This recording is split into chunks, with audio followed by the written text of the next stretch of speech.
স্নিগ্ধার ঘরোয়া রান্নার পক্ষ থেকে সকলকে স্বাগত। আজকে বানাবো ধনেপাতার চাটনি। ওই জন্য আমি 2 আঁটি ধনেপাতা নিয়ে ভালো করে বেছে নিয়েছি। গোড়াগুলো বাদ দিয়ে পাকা পাতাগুলো বাদ দিয়ে দিয়েছি আর ধুয়ে পরে জল শুকিয়ে বেছে নিলাম। পাতাগুলো ভালো করে ধুয়ে পরিষ্কার করে নিয়ে আর আজ সারাদিন একটু হালকা করে কাপড়ের মধ্যে মেলে রেখেছিলাম, একদম জল নেই, জল শুকিয়ে গেছে। এবার আমি ধনেপাতার চাটনির জন্য নিয়ে যাব। জল শুকনো হয়ে গেছে একদম। নিয়েছি 1 টুকরো আদা, 2টো কাঁচা লঙ্কা আর কিছুটা রসুনের কোয়া, আর নিয়েছি তেঁতুল। এই তেঁতুলটা এখন জলে ভিজিয়ে গুলে নেব। ধনেপাতাগুলো কেটে টুকরো করে নিয়েছি। এবার গরম কড়াইয়ের মধ্যে নেড়ে নেব।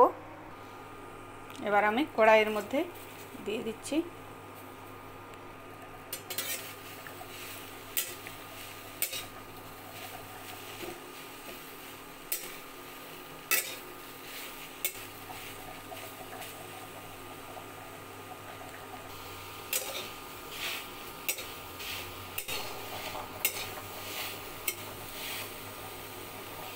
চার মিনিটের মতো এরকমভাবে ধনেপাতাটাকে কড়াইয়ের মধ্যে শুকিয়ে নিলাম জলটা।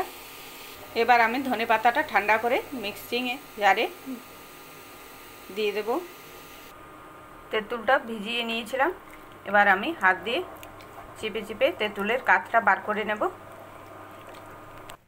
এবার আমি এটা পেস্ট বানিয়ে নিচ্ছি। এরকম পেস্টটা বানিয়ে নিলাম। একদম মিহি করে বানাই না, একটু চিপড়া চিপড়া বানিয়ে নিয়েছি। কড়াইয়ের মধ্যে তেল গরম হতে দিচ্ছি।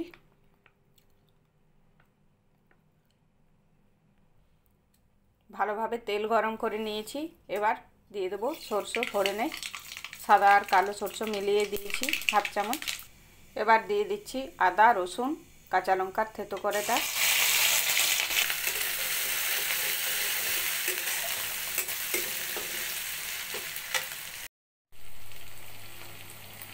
এর মধ্যে দিয়ে দিচ্ছি অল্প একটু হলুদের গুঁড়ো,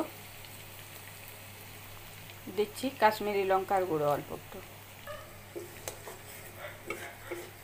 আদা রসুনের এটা ভেজে নিয়েছি ভালো করে। এবার দিয়ে দেবো গুলে রাখা তেঁতুলটা। যেহেতু তেঁতুলটা জল দিয়ে গোলানো হয়েছে, ভালোভাবে তেঁতুলটা কষিয়ে নেব জল শুকিয়ে যাওয়া পর্যন্ত। দিয়ে দিচ্ছি স্বাদ মতো লবণ আচারের জন্য, দিচ্ছি স্বাদ মতো মিষ্টির জন্য চিনি, 2 চামচ চিনি দেব।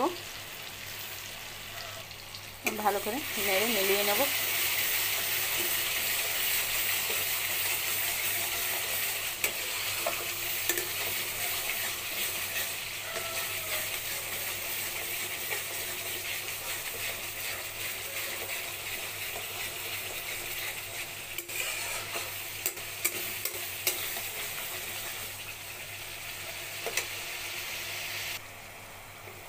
মিনিট 5 কষিয়ে নিয়েছি। দেখুন তেল থেকে তেঁতুলটা পুরো আলাদা আলাদা হয়ে যাচ্ছে, মানে জল শুকিয়ে গেছে আর পুরো তেল উপরে ভেসে উঠছে।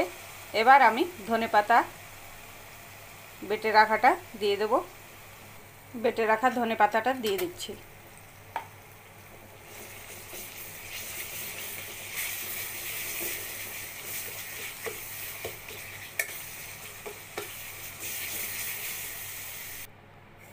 ধনেপাতার আচারটা হয়ে গেছে। এবার আমি নামিয়ে নিচ্ছি। গ্যাসের আঁচ অফ করে দিয়েছি ধনেপাতাটা দেওয়ার পর, তাছাড়া কালো রঙের হয়ে যাবে। ধনেপাতার চাটনিটা বানানো হয়ে গেছে। এবার ঠান্ডা করে নিয়ে আর জারের মধ্যে কুড়িয়ে রেখে 2-4 দিন রোদে দিলে এই চাটনিটা আপনি 6 মাস ধরে খেতে পারবেন। আর এই ধনেপাতার চাটনিটা খেতে খুব সুস্বাদু হয়। আপনারাও এইভাবে ধনেপাতার চাটনি ঘরে বানিয়ে সংরক্ষণ করে রাখুন। ধনেপাতার আচারটা আমি ঠান্ডা করে নিয়েছি। এবার জারের মধ্যে ভরে রেখে দেব আর রোদ্দুরের মধ্যে 2-3 দিন রাখবো। আমি